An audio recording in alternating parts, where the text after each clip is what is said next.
Go. Is that good? I can't really tell. Mm, I don't know if it's for when he cuts it because he's already recording it, or it's for him to start recording. Okay, we're good. All right, we're doing it live.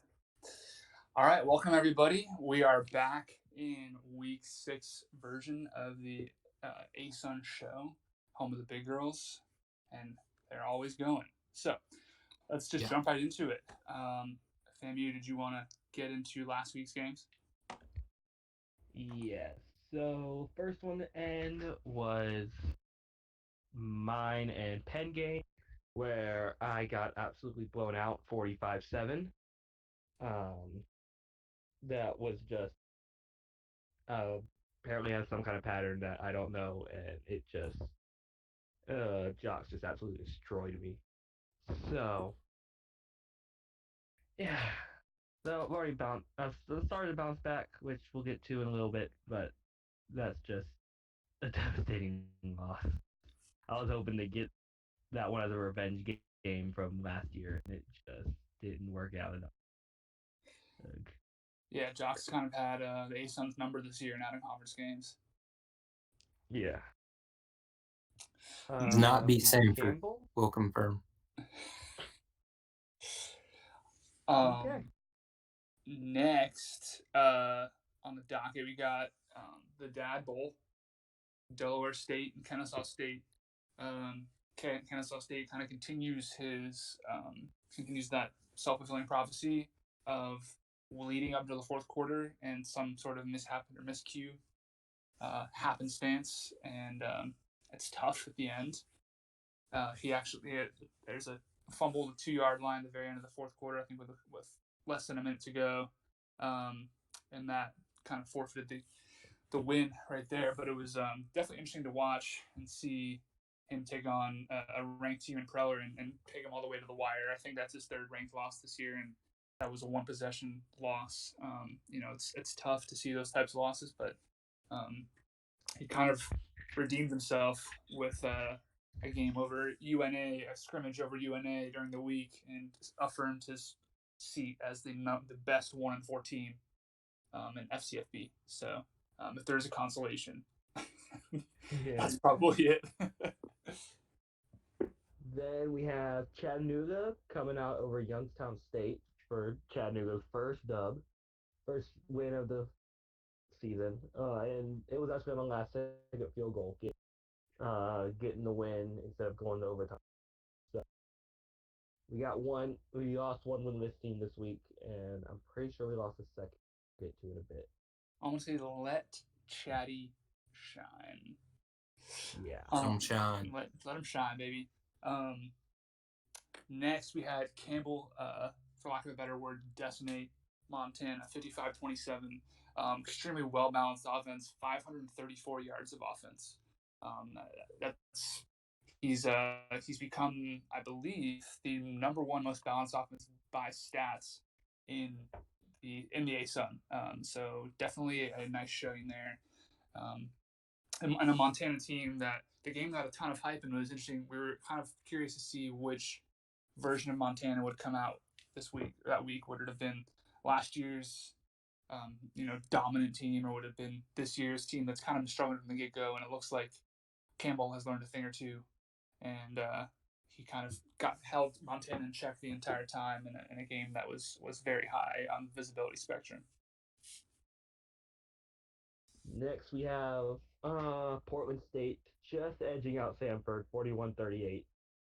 Samford would what Okay. happened with that one? Like All right. So basically, they got a field goal to open it up. We turned the ball over, and they got a touchdown, so we were down pretty early. Um, it was turnovers were kind of the story there. 24-14 at halftime. Then it became really defensive. They got a touchdown. We got a field goal in the third quarter. We started dominating in the fourth, though, had a comeback, ended up tying it up at 38. They drove on us on the pretty much last drive, got a field goal with 13 seconds left. I forgot to call the timeout. That was on me. We got about 8 yards on 2 plays before time ran out, and that was that. So, yeah. close ones that just fell short. Was that your first game? Um, you I'm sorry, I'm stumbling on my words. Was that your first game with a defensive coordinator? You have a defensive coordinator, right? So I'm the defensive coordinator and he's the offensive Oh, coordinator. We kind gotcha. of bounce off each other though. If he's busy or if I'm busy, we kind of just play whatever. Oh, gotcha. How was that? Kind of in a tight game like that. How did that? Was that helpful? Was that hurtful? Were you guys able to communicate when? Yeah, I'd say it was helpful. Yeah. We definitely could bounce off the ideas and things like that off one another. Felt more like an actual coaching staff in a real football game. Um, we actually played against Turk was our first game against Alabama State. We won that one pretty well. I think it was like 42-7 or something like that, or 14. Um, but yeah, it's working well right now playing Baba up 14. Uh, it's definitely been helpful. I hadn't thrown as many picks as normal, so that's good. There we go. I'm interested to kind of see how the whole coordinator idea is spreading across the ASUN. I know Stetson got one too. So Yeah, to copy me, you know, I'm our brother over there. interested to see all four coordinators take each other on in the game next year. The game that everyone's been talking about. It seems like for months. Of the century. Let's get past the conference championship game first. That gets being more hype than this season's conference championship. Oh, for real. So we'll get back to you with a couple questions later, but we're gonna get through some of these games now. Next game was my game versus Albany. Game was close up until halftime. It was 24-7, and then turnovers the name of the game. Had about 4 in the second half, and it actually was over. It was I only scored one touchdown in the third quarter. It was 31-7 at the end of the third, and then I'll say Val became quite the memer with numbers, and I got a couple. I got a kickoff fumble touchdown recovery, and then I think I got another fumble recovery for a touchdown as well. So it got a little out of hand at the very end. I scored 28 in the fourth, and that kind of made it a little bit more lopsided. I don't necessarily think up until that point it was, as lopsided as the score had indicated. It was definitely a close game up until that point. So next we got Savannah State edging out South Dakota 24-21. Savannah State getting 3 interceptions to keep South Dakota out of the game a little bit. Still a close game. Looks like Savannah State needed all 3 of them. But another win. What does that make Baba 2-3 this season? Yeah, we got 2 sneaky 2-3 teams. Yeah. So, okay, team. Still, lower half of our conference, right in second. 3 team, right, Still Polo? time to bounce. Still time to bounce. So. Okay. Yeah, next game. Next, we got Bethune-Cookman, Northern Iowa, in the game of the week at Hammond Farms. Defense, again, is the name of the game here. Bethune-Cookman forced 5 fumbles that really needed every single one, and a well-timed 2-point conversion in the fourth quarter to seal the victory in the highly visible match. Helped Bethune-Cookman ascend to the number 1 for the first time in the league history that an ASUN team is ranked number 1. Good on Bethune-Cookman for being the shining star of this division until conference until this week when Jacksonville takes them down. Prediction, and yeah, that would be great. But that was a great win for that everybody on the server was actually watching, and it was highly contested until the very end. It was good to see him get a win over a good legacy player in Chase in Northern Iowa. Next is McNeese beating Mercer 30-14. I did not see this one coming. I don't even know what McNeese's record is, but it seemed just like down game for Mercer, who couldn't really have. I don't know. We'll see if they'll come back to bite them. See, there it is. It looks like just a close first half going into the halftime. 21-14, and then Mercer couldn't get anything in the second half. There was nothing there for them. So while it looks like their defense played good, giving up only 9 points in the second half, which is not great, but it should be good enough to win. But the offense did nothing. So needs it looks like this needs some offensive help this past game. Next, we had Alabama State Turk take on, I think, number 15, number 14 at the time, Southern Illinois. With the upset here, kind of not expected. Alabama State came into the game 1-3. And I think Southern Illinois was 3-1 at the time, if I recall correctly. Huge top 15 upset. We'll have a little bit more on this later, but defense really clamped down here. Alabama State only held them to 209 yards. That's a top 25 offense there. And forced three turnovers. So huge, kind of held them to, let's see what this, I think they held them 3 points in the first half and then 7 points in the second half. So that's, doesn't really get much bigger than that on a stage like that in out of conference game. So big ups on Turk for kind of bringing the defense, rounding up the cattle, bringing the defense home. Mm-hmm. Then we got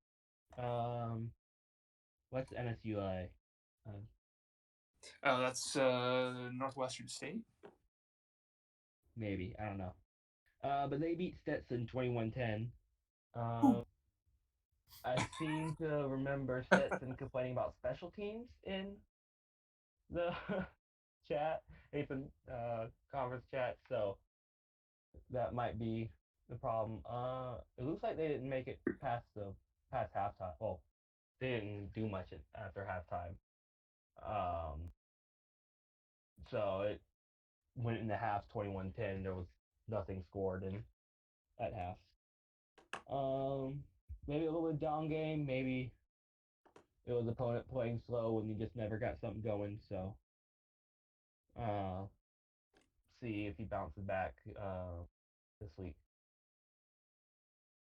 Then we had Eastern Illinois edge out Eastern Tennessee in the battle for the Eastern States, 15-13.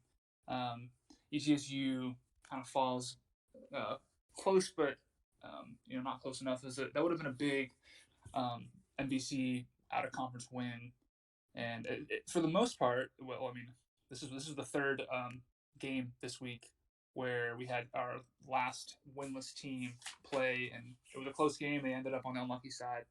I'm not totally sure that this game actually finished. I don't think it did. I don't believe it did. Not for lack of trying. Eastern Tennessee had 231 yards in offense. Eastern Illinois only had 102. It just seemed like the time kind of ran out in this game, and if that had finished, maybe Eastern Tennessee would have had a chance. But that's kind of how the cookie crumbles in these types of games. So definitely looking to get right back on track this week, and they have a good out of conference game scheduled in 2 weeks, I believe. If I can pull it up, they play. Who do they play? They play Mississippi Valley State. So if they could turn it around, they got 3 weeks, two weeks to turn it around in conference, and then they take on Brady. So let's see if they could get a couple of tune-ups in there before their next out of conference game. Okay, now we have Jacksonville State rolling over James Madison 29-10. This one looks like it could have been much worse if it actually finished.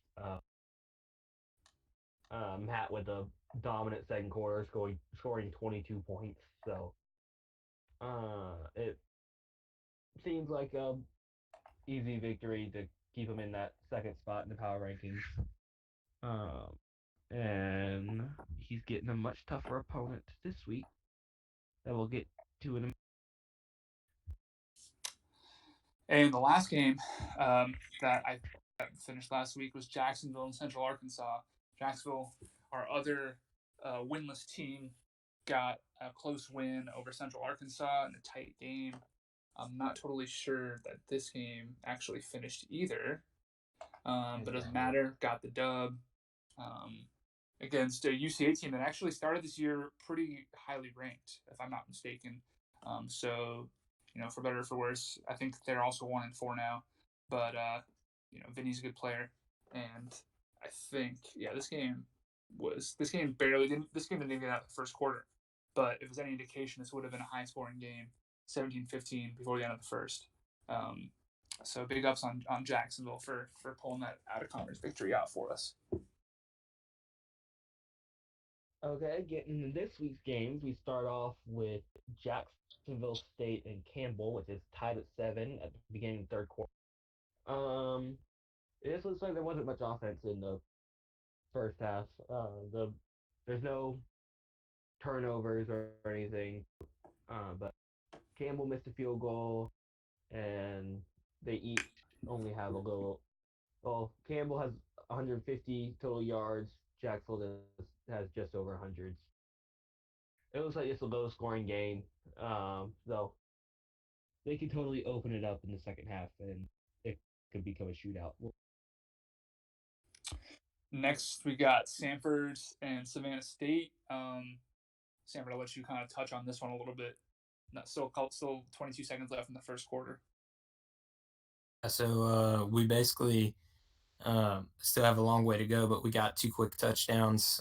First drive for Baba was a negative 3-yard possession. He punted. He's had 2 really good kick returns. Got to the 40 each time. He got to our 40 the last drive.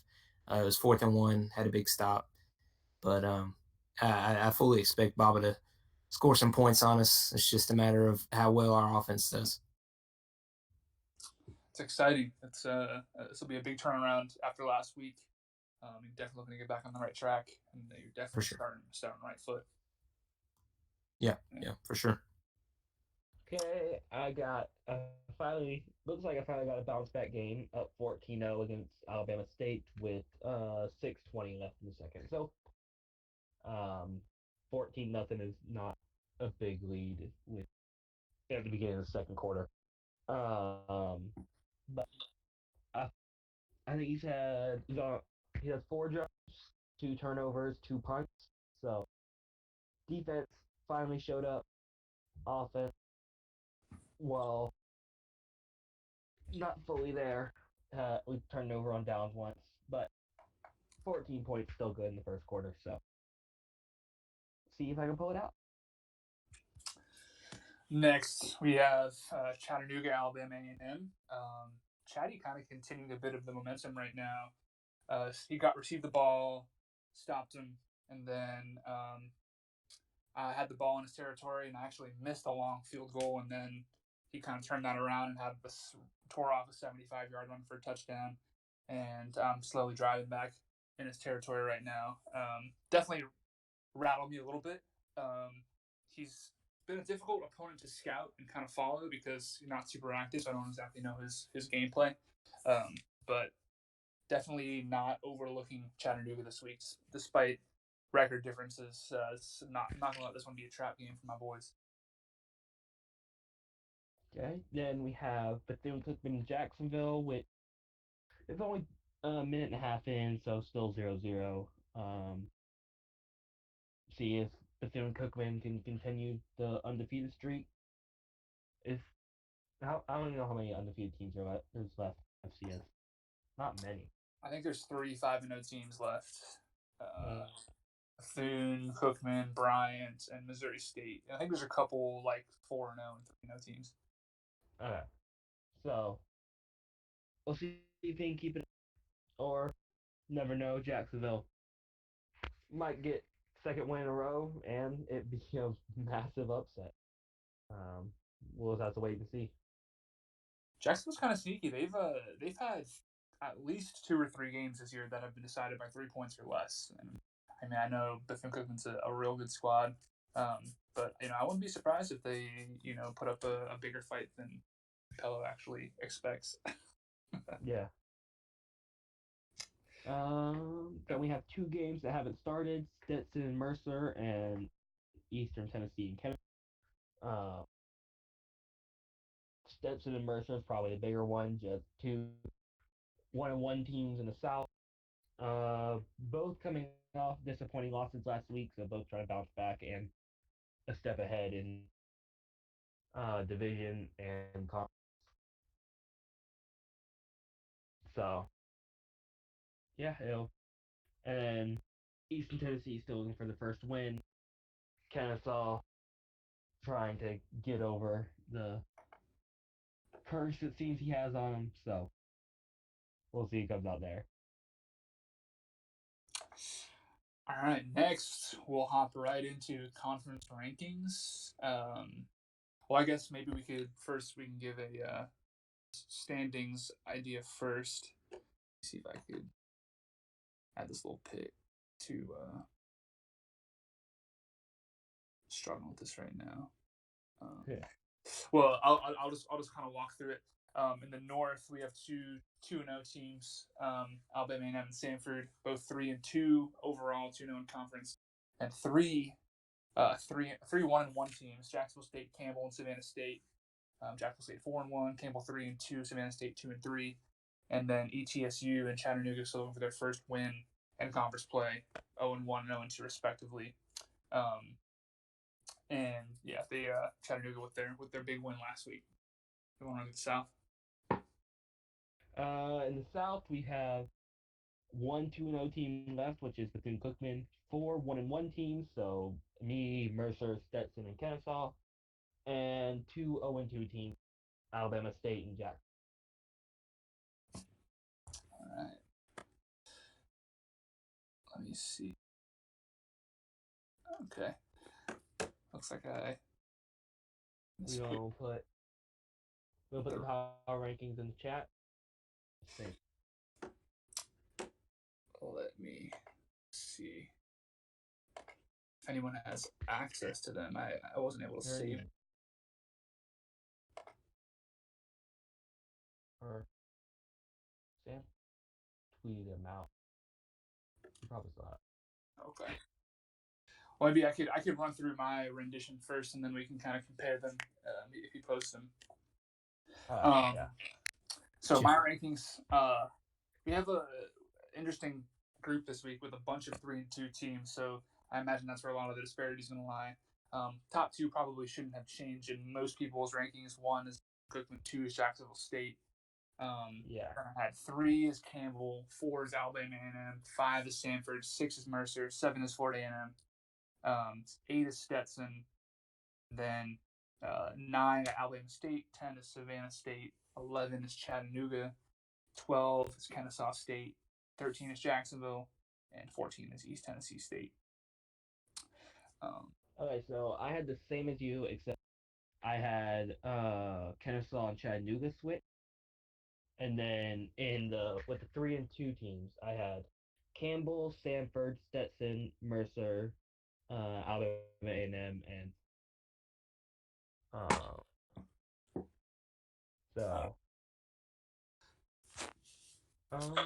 so Stetson's a little low from the official.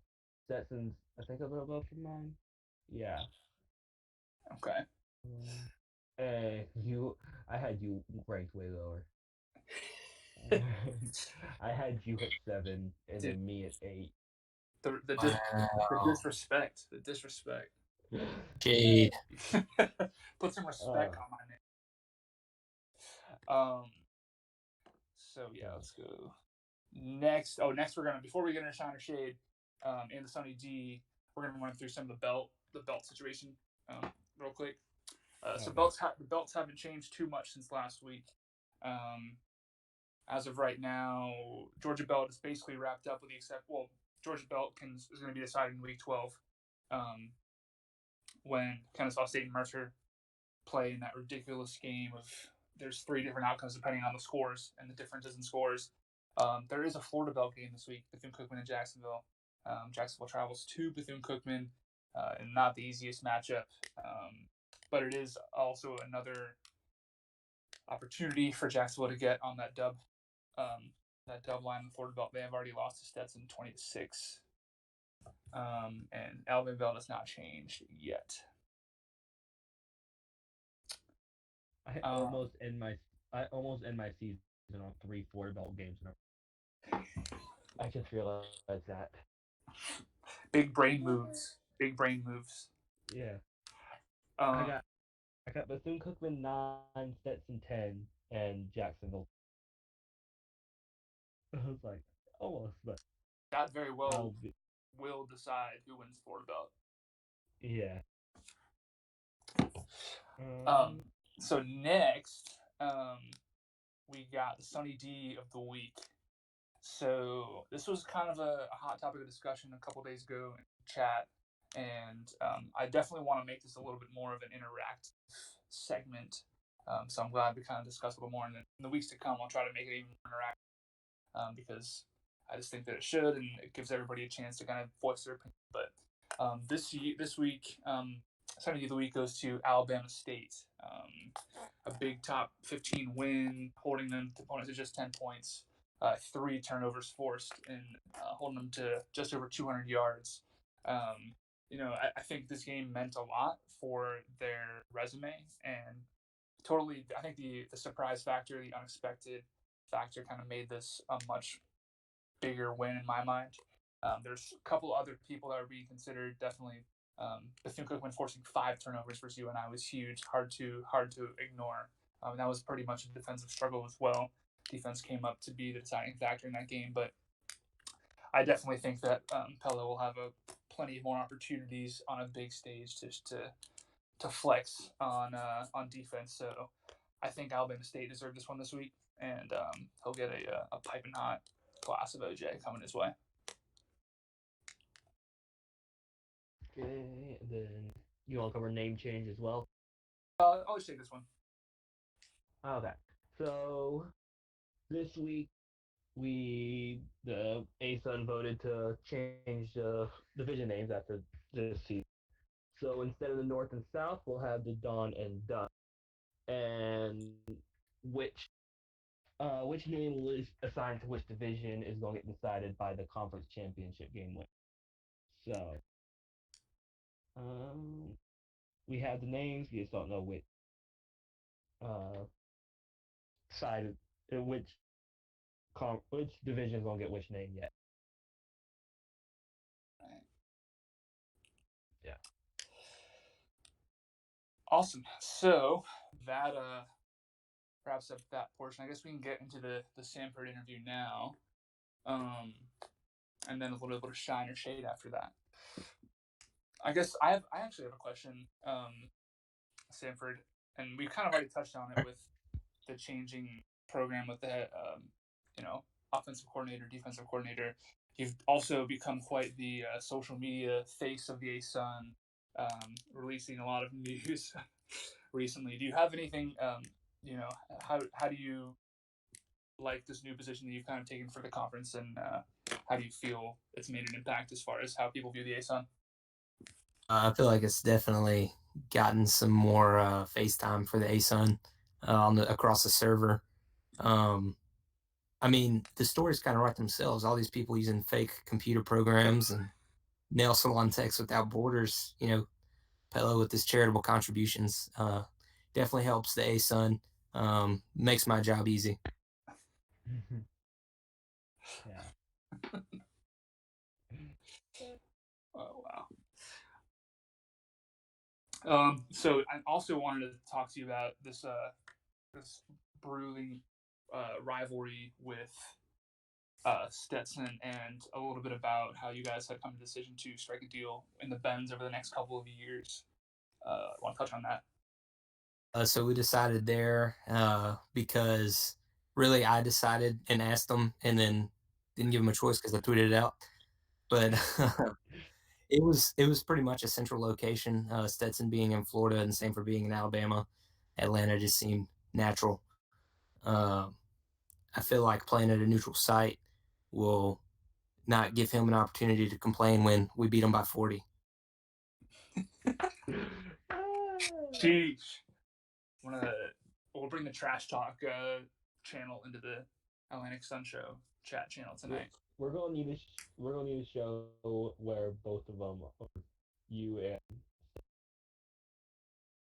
we should do it first show next year right before you guys Have a press conferences heading into it, kind of like a heavyweight title fight. Yeah. Yes.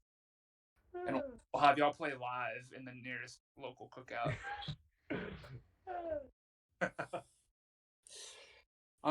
So I kind of wanted to, Slow, if you have any other questions, by all means. I think Danny asked an interesting question in chat as it relates to the 1-1 teams in the South, and this is kind of not necessarily related to you right now, but I kind of wanted your opinion on it. So I don't know if you saw what Danny said in the chat, but it said there's 4-1-1 teams in conference play in the South. Kennesaw State 1-4, Florida A&M 3-2, Mercer 3-2, Stetson 3-2. All rivalries aside, which of those four do you think is the biggest pretender, and which of those four is the biggest contender? And so this is really tough. I think that Judge has the potential to be in a kind of a dark horse there in the South. But I'm going to go with Slolo at FAMU as the biggest contender. He's got some good wins. He just had a tough loss last week, kind of on a slide, but I feel like he'll right the ship. And based on what he did earlier this season, I believe that he'll get it going. I guess Pretender's tough, obviously, Stetson with their dumb hats. I don't enjoy those, but they're a good team. This is the only time you hear me say it. Uncle Rico over there is doing well. I already kind of said Judge would be a dark horse. If I had to pick, though, I would have to go with Mercer. I just feel like he's been kind of sliding too much lately. He hasn't had any mountains to throw footballs over, so he's been a drunk uncle recently. Gardner Minshew, For me, for pretender, I guess from those four, I have to go Kennesaw. Like, it's tough. He should be like 3-2 or something like that right now. Like, it's tough, but just with the record that I've set, he's least likely to make any kind of dent in, or like to be in contention in a couple. And then for contender, I don't want to toot my own horn, so I'm trying to decide between Mercer and Stetson. Well, there's a big game this week to decide that. Yeah. Stetson. I can push it back and just say my answer is whoever wins. I'll try and predict who wins right this second, and I'll say Stetson. I think, at least for this week, the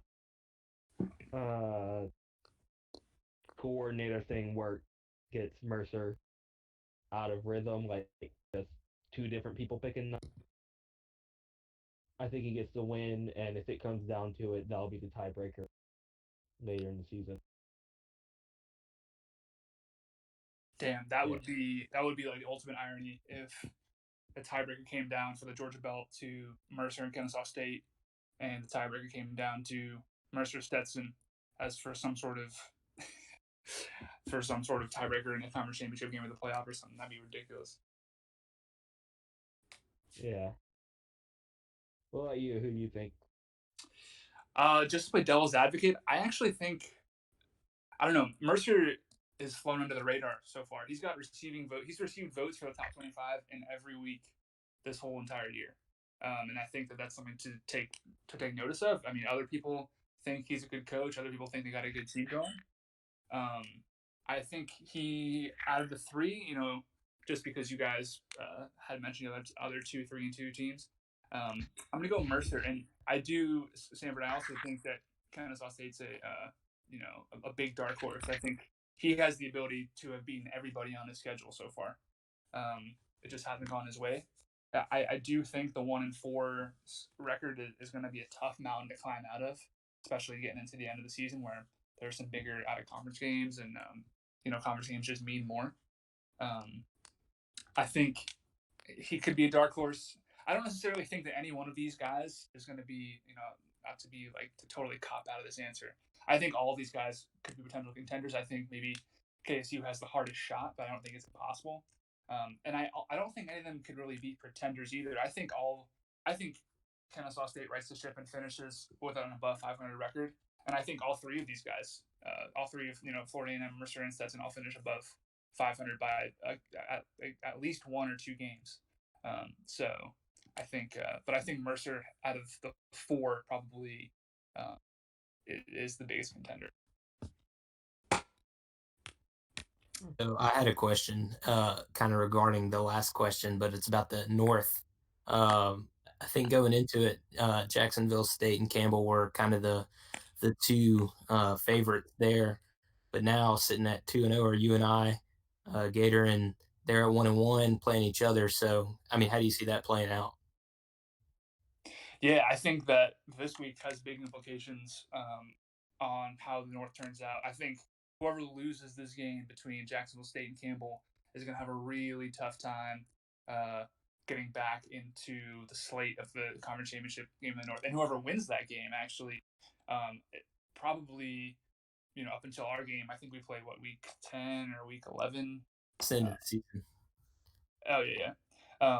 I think up until that week, I think whoever wins that game versus Campbell and Jacksonville State is my favorite to actually win the division. So because it's kind of hard to, who knows what can happen between now and then for you and me.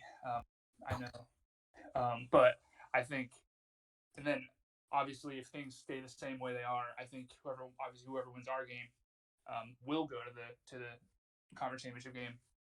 Assuming that they're going to stay the same.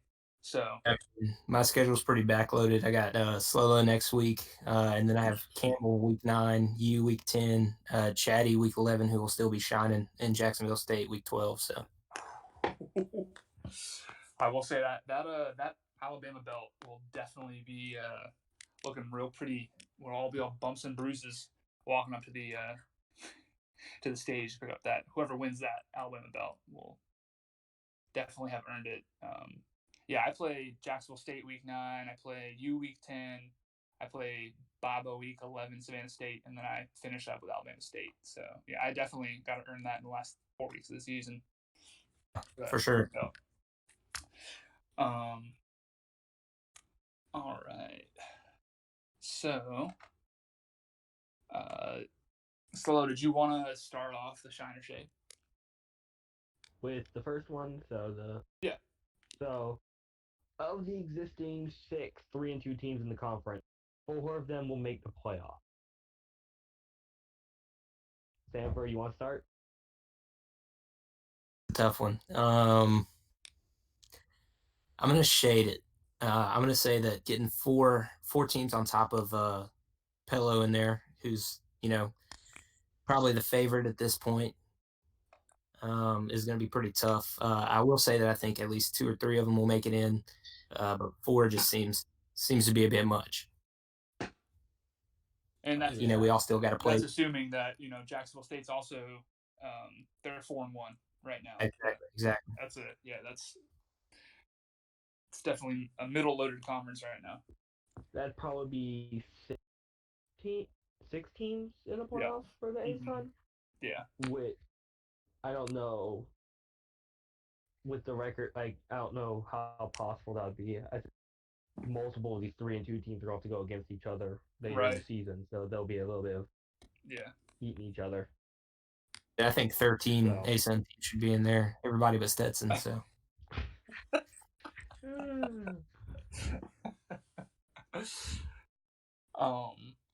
Yeah, and I mean they kind of started off this week. I think this is kind of the unfortunately the way that it happens is it's going to get cannibalized. It starts with Mercer Stetson this week.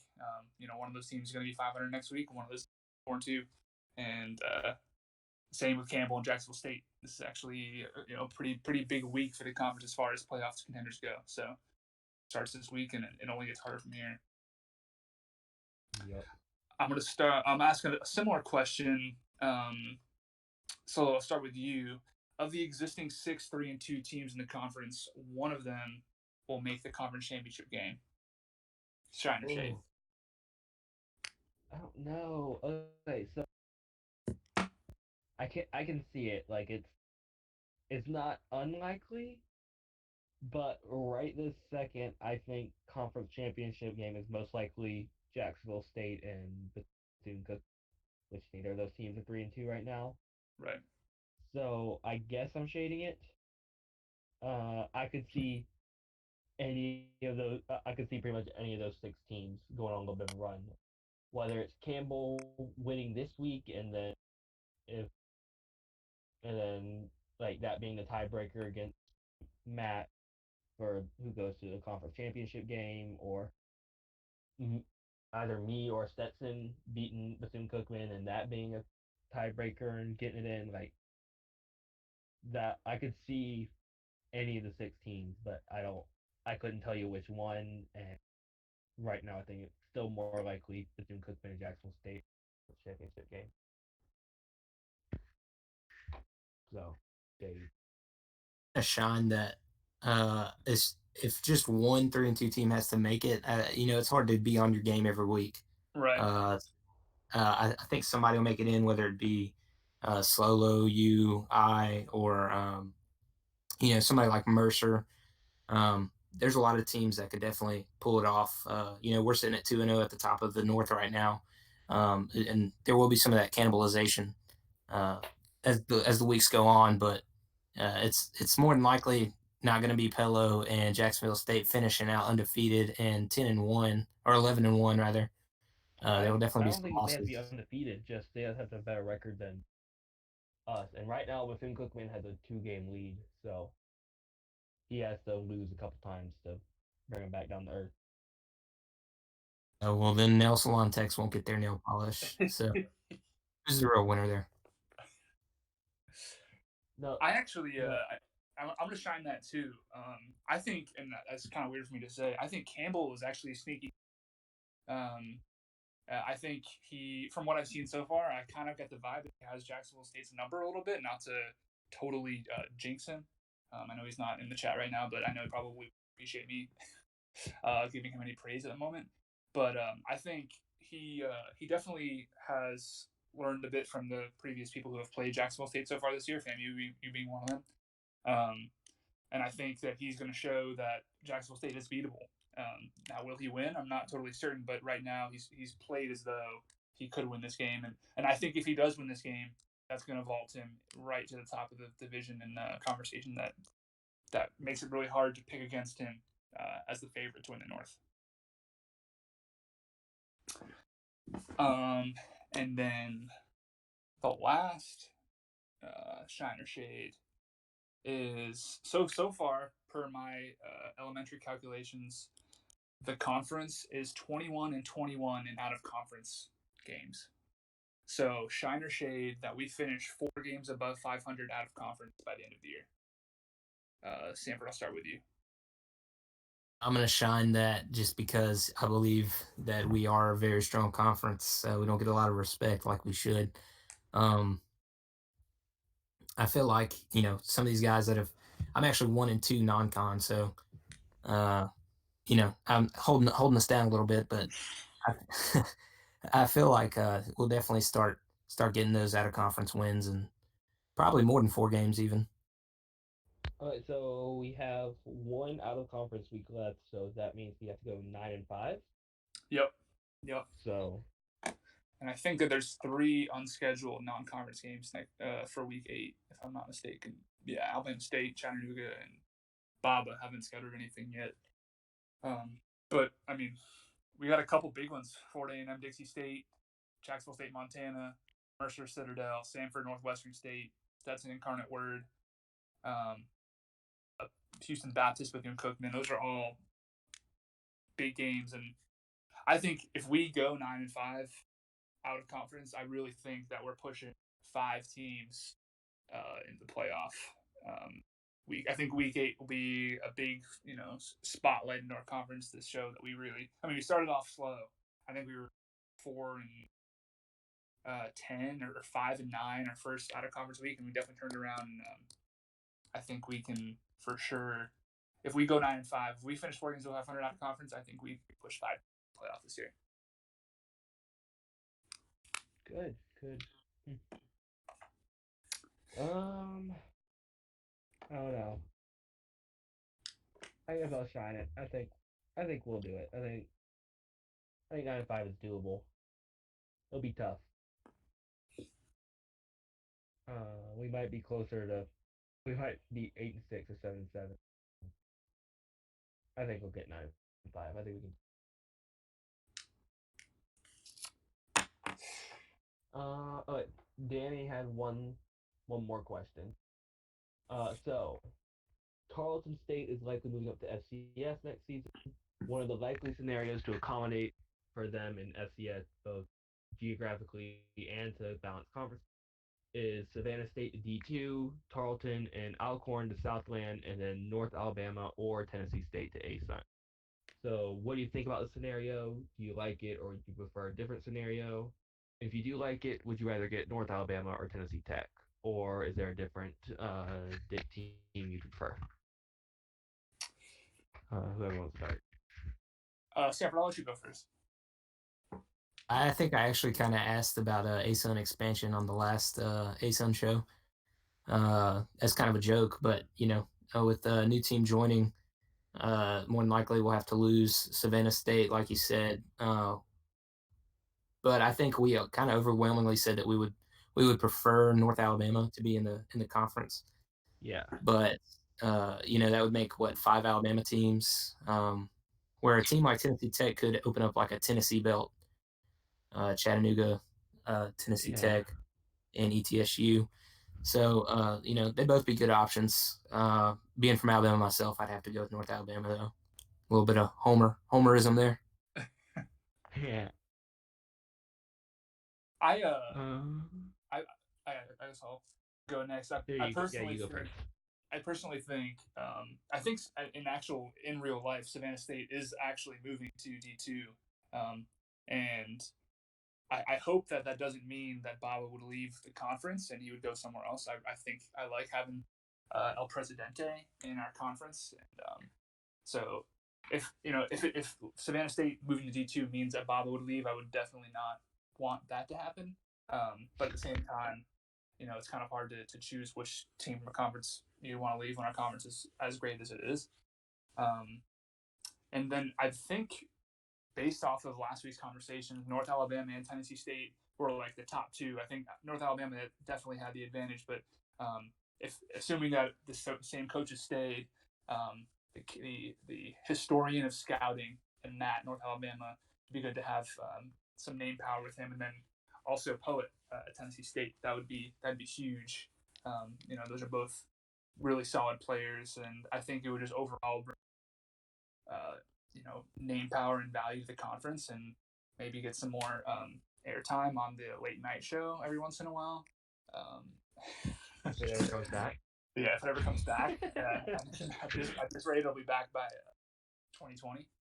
And but I think actually I might prefer, as much as I would have loved to have a fuller Alabama belt, I would love to see Tennessee State come to the ASUN and really complete that Tennessee belt. And I think that would additionally make our conference just that much stronger. A North Carolina team, so Humpy's not so lonely. Yeah. Or just add a random West Virginia team, so he's not the only out of state one. Suffering. I'd rather not lose Savannah State to D2, but I also want North Alabama just to complete the Alabama belt. I don't know. Maybe we could have 2 new teams, get North Alabama and someone else, but make it a 16-team conference. I don't know if that's possible, but that'd probably be nice. But if this was a scenario that would happen, I'd rather North Alabama come in to complete the Alabama.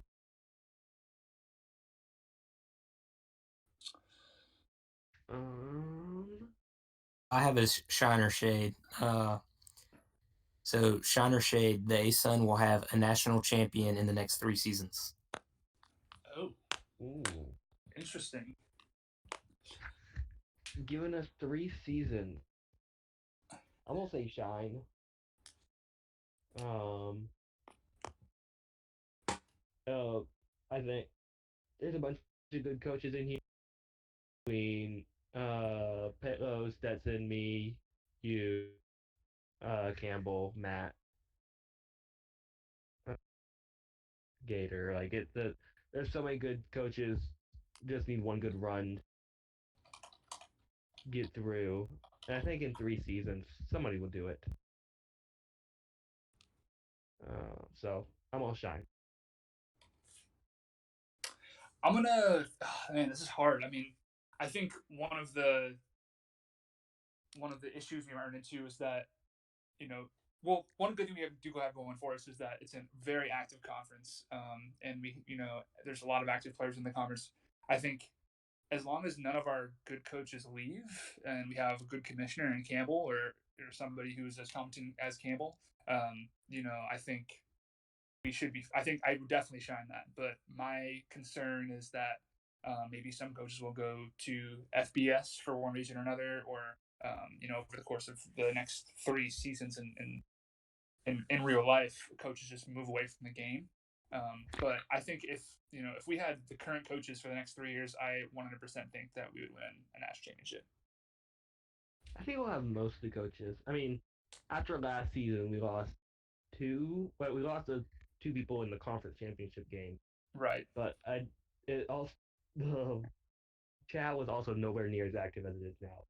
When I got here, we could go days without sending a message in it. So, I think with how active we are, um, I think pretty much everybody will stay.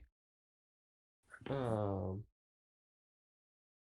we'll probably have out conference games if anybody leaves to punish them for being a traitor. But I think pretty much everybody, almost everybody, will stay. So Coaches, 14 yeah, I think teams. somebody will do it. ASUN will be an exclusive club. There'll be a huge waiting list for someone to retire. Waiting for someone to retire.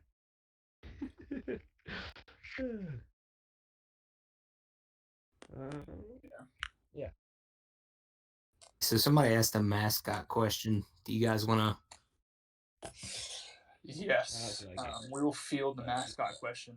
I gotta like go through the teams and actually remember what their mascots are. Yeah. I got a snake. Slithery snake. We Well, got an what is owl this? with Chuck. We got a chicken with Matt. We got a dog with Sanford. And cock. We got Campbell with Camel with Campbell. What is Bethune Cookman's mascot? Are they a wildcat? Like wags. Apparently. We got a hat with Stetson, so I think he gets last. Should be. As it should. Yes, he should be.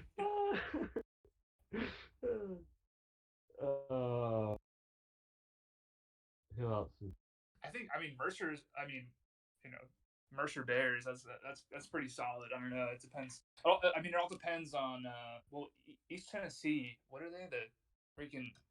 Are they the entire state of Tennessee? If they're the entire state of Tennessee, then I might have to take ETSU. But all things considered, I think I take Mercer. Jacksonville is Dolphins. Oh, they're the Buccaneers. How are they the Buccaneers if they're a landlocked state?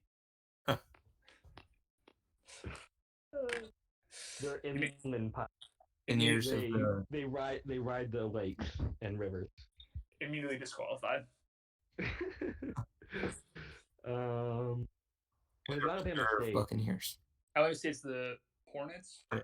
Hornets, yeah. Fuzzy Boys. And then Savannah State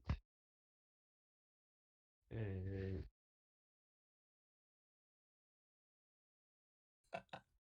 This is a hard question. Let's see. It's a very tiny hat. They say about big hats. Savannah State or Tiger? Oh yeah. What is a So it mock? might be Bear versus Savannah State. Tiger. It'll probably be a fight between the Tiger and the Bear. You have a Buccaneer who has, human intellect and weapons, right? Well, they are also like I don't know the nearest sea they can access easily, so I got to take some points off for that. We got to give ETSU a win on something. Yeah, I guess they deserve. They deserve that one. What a mock is like a snake, right? Mock's like a water moccasin. Yeah. I guess that could, snakes kind of take out the human element. A snake could easily kill a human, right? So I win. Oh, they're like the shoe. Oh, like the moccasin shoe. yeah, like I'm gonna give it to. I'm actually gonna give it to Uncle Rico over there. I mean, a bear, pretty scary. Yeah. I think you're giving it to the. I think we're in consensus on this one. Yep. Okay, so I think. Are there any other shiner shades or questions for Sanford, our special guest? Emphasis on the special. Well, we gotta tell people type.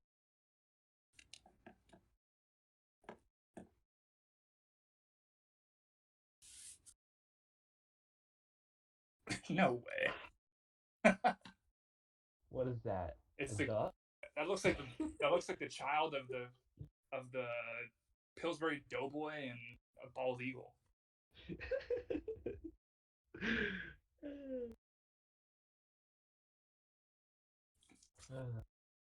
While they're typing, last week I talked about ASUN coaches as a little bit. Who would you guys say is the real life counterpart to some of the ASUN coaches? You don't have to run through all of them. In any particular, I guess start. Yeah. In all of college football, so you could say, or I'll give you my first example, Matt, Mighty Matt. You could say he's like Nick Saban, just because all the winning he does, that type of thing. I'm gonna liken Pello to Lane Kiffin with all the frivolous money he spends and still is wildly successful at his school, and he's got a bit of a personality on him. So I'm gonna liken him to Lane Kiffin, and hopefully, he has as much success at Bethune-Cookman as Lane did at FAU. I can see that. What about Campbell? This is interesting. Let's say Mike Leach. Yeah, I can see that. Definitely like in his own unique way, a little bit like unorthodox, but it works for him. I can definitely see that. Interesting. Wow. Okay. I'm gonna take a shot here with Baba. I'm gonna say Baba is like Lincoln Riley at OU in a couple different ways. One, he's a young guy. I know Dabo's pretty young, but it's just too easy to make a comparison for Baba and Dabo. So I love that. I'm gonna say he's like Lincoln Riley, right? He's a young guy. He knows what he's doing. He's got a bunch of good experience with leading a successful team. So I'm gonna liken Baba to Lincoln Riley. And who do you compare yourself to? Jim McElwain? Let's see in the chat here. Yeah, probably Jim McElwain. Yeah, I definitely top tier. This is right in the head. Top tier coach at a small school, and I've taken a couple pictures with some animals from under the sea before nude. So that there isn't really much of a better example than Jim McElwain. That's gonna go on the old Twitter. What about yourself? That's a tough one. It's too easy to make the Gus Malzahn comparison as an Auburn fan, and I don't know if that's necessarily a good thing.